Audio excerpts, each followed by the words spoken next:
Assalamualaikum warahmatullahi wabarakatuh. Hadirin yang akan Allah subhanahu wa ta'ala, kembali lagi dengan saya ya. Kita bersama-sama belajar agama, yaitu dengan membaca kitab-kitab terjemah. Yang kita baca kali ini adalah kitab Fadilah Amal. Tapi sebelum itu, supaya kita mendapatkan keberkahan ketika kita menuntut ilmu, mari kita berwudu dulu, atau wudu kita masih terjaga, agar kita mendapatkan keberkahan itu yang pasti. Oke, saya akan lanjutkan. Saya akan baca lagi ini kisah istri ke-10 Rasulullah Shallallahu Alaihi Wasallam, yaitu Safiyah radhiyallahu anha. Ummul Mukminin Safiyah radhiyallahu anha adalah anak perempuan Huyai yang masih satu keturunan dengan Nabi Musa alaihissalam dan Harun alaihissalam. Sebelumnya ia telah menikah dengan Salam bin Masyikam ya. Kemudian ia dinikahi oleh Kinanah bin Abi Hukaik pada awal perang Khaybar, dan suaminya terbunuh dalam perang tersebut. Kemudian seorang sahabat bernama Dihyah Al-Kalbi radhiyallahu an meminta kepada Rasulullah SAW agar diberi hamba sahaya wanita ya. Rasulullah SAW pun memberinya Safiyah radhiyallahu anha. Namun karena Safiyah radhiyallahu anha adalah putri salah seorang pemimpin dua kabilah besar, yaitu Banu Quraidah dan Banu Nadir di Madinah, maka orang-orang kurang menyukai jika Safiyah radhiyallahu anha menjadi hamba sahaya Dihyah Al-Kalbi radhiyallahu anhu. Tetapi jika Safiyah radhiyallahu anha dinikahi Rasulullah SAW, tentu mereka akan merasa bangga.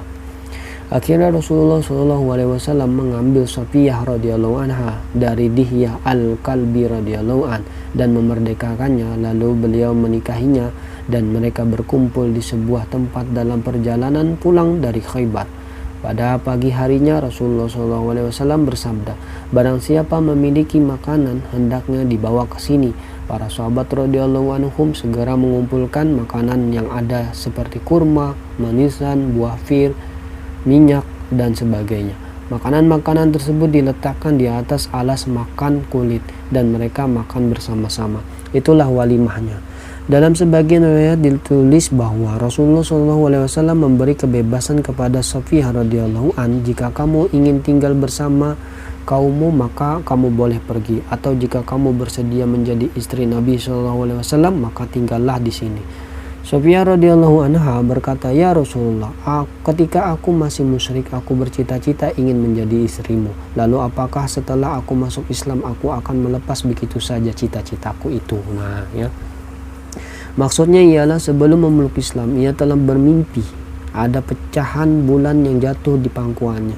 Setelah mimpi itu diceritakan kepada suaminya Kinanah, ia ditampar oleh Kinanah sehingga terluka di dekat matanya, dan luka itu berbekas lama di wajahnya. Suaminya berkata, "Apakah kamu ingin menikah dengan Raja Yatsrib?"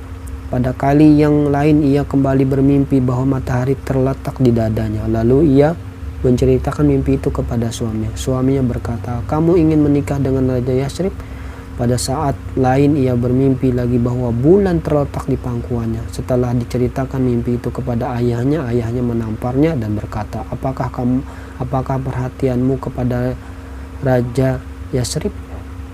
Mungkin mimpi melihat bulan tadi hanya satu kali. Selain diceritakan kepada suaminya, juga diceritakan kepada ayahnya. Memang ia bermimpi 2 kali melihat bulan dan 1 kali bermimpi melihat matahari. Menurut sebuah riwayat yang disepakati kebenarannya, ia meninggal dunia pada bulan Ramadan tahun 50 Hijriah pada usia kurang lebih 60 tahun. Ia sendiri berkata, "Ketika aku dinikahi oleh Rasulullah SAW, ya, aku belum genap berumur 17 tahun." Dimuliakan Allah Subhanahu wa taala. Semoga dari kisah ini dapat menambah ilmu pengetahuan kita dan kita dapat mengamalkan dan juga menyampaikannya. Mari kita tutup dengan doa kifaratul majelis. Subhanakallahumma wa bihamdik, asyhadu an la ilaha illa anta, astaghfiruka wa atubu ilaik. Assalamualaikum warahmatullahi wabarakatuh.